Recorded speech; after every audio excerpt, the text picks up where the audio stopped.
This is TWiT. Well, speaking of ads, Google is, we kind of had heard a little bit about this in the past, and now it's becoming a little bit more clear. Google is going to be including an ad blocker in Chrome for mobile devices as well as for desktop. I think this is going to happen sometime in early 2018, sometime early next year. And I don't know, I'm very curious to get both of your take on this, because it seems like a strange line that's being crossed here. So they're going to be blocking, quote, bad ads.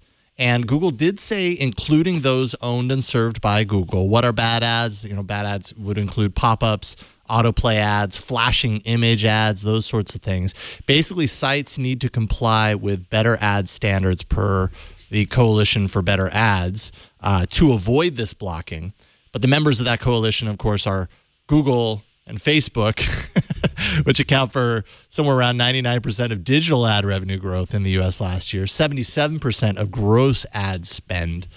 It seems, I don't know, is there a potential for some, is Google the right one to make this decision when they are so intrinsically tied into what makes a good ad or a bad ad, and they cover the majority of the market? What do you think? Well, when your advertiser network sets the quality of your ads, that actually can be a good thing.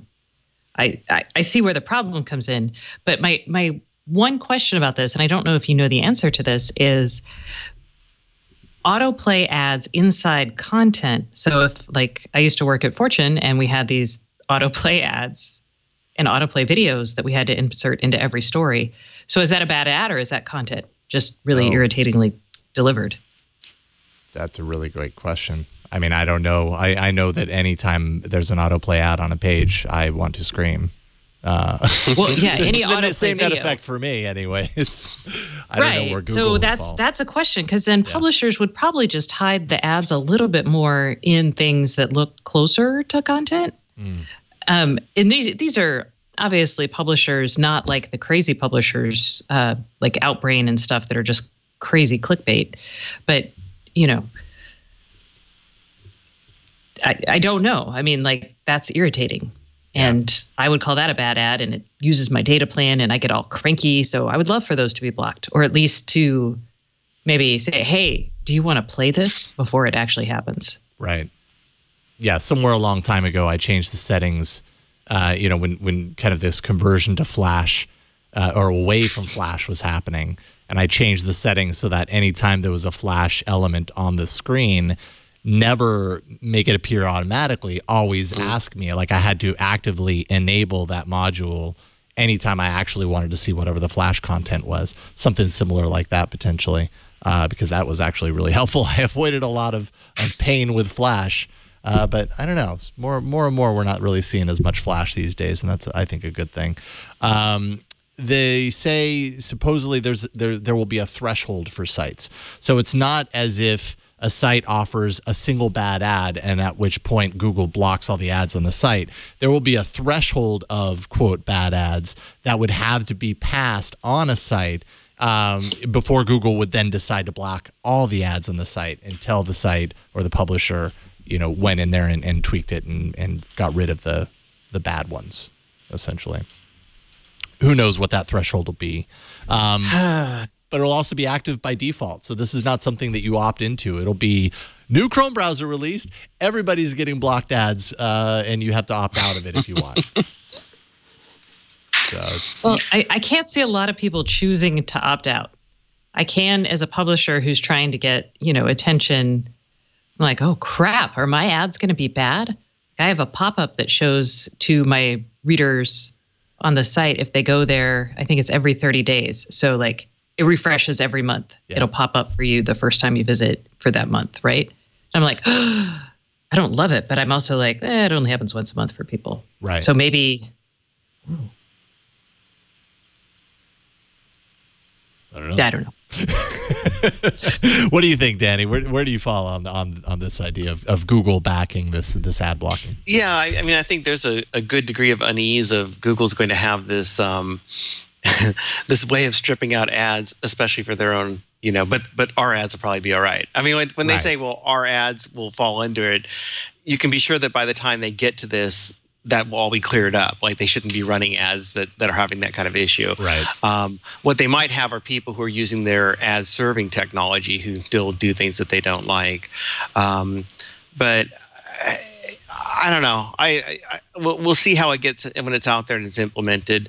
It's really easy that you hear these things come along and they're going to be this big, huge change. And we've had that with Internet Explorer. And I certainly haven't felt like when Internet Explorer said, well, we're blocking ads, that really changed things much. We had that when Safari, especially in iOS, rolled out the support for the third parties, and it was like, well, that's it.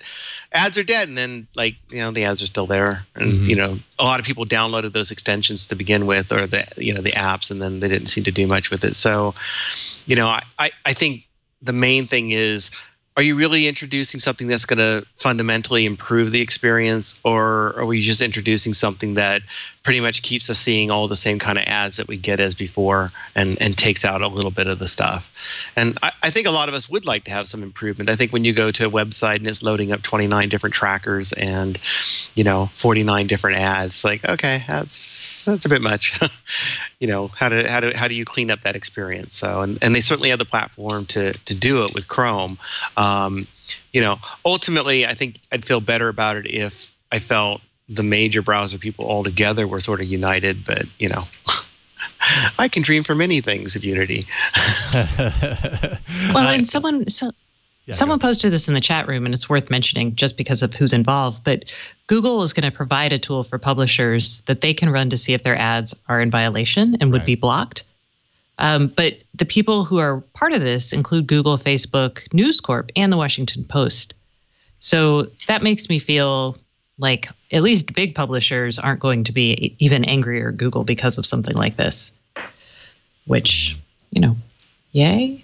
I think another element of this too is that to a certain degree, like if you were to ask anyone who's interested in technology whether they run an ad blocker, there are people that are all for ad blocking because, you know, it's my internet experience, and anything that degrades my experience I want to get rid of. And there are people that are vehemently opposed to ad blocking. They might not like the ads or the experience that it brings with it, but ethically they feel like if they're blocking ads, then they're ripping somebody off, and no, I don't want to do that, you know, by any means. So it'll be interesting to have someone, you know, a company as powerful, and especially in, you know, with Chrome, which is something like what 44.5% of all web browsers online according to the data analytics program, you know, compared to all the other browsers, it's kind of blowing them away. To have someone, a company with that kind of backing, putting this out there by default and seeing kind of, I don't know, like when this happens and suddenly all of these ads are being blocked as a result of it, and let's be serious, none of those are going to end up being Google ads because Google's going to take care of it ahead of time, like you said, Danny. Then will the call be, oh, look, Google's just squashing any ad that isn't its own ads because they're bad. And, you know, look who benefits. It's Google, the ones doing the squashing. I don't know if that'll end up being a big issue or not, but I can already see the articles. I can see them. They're flashing before my eyes.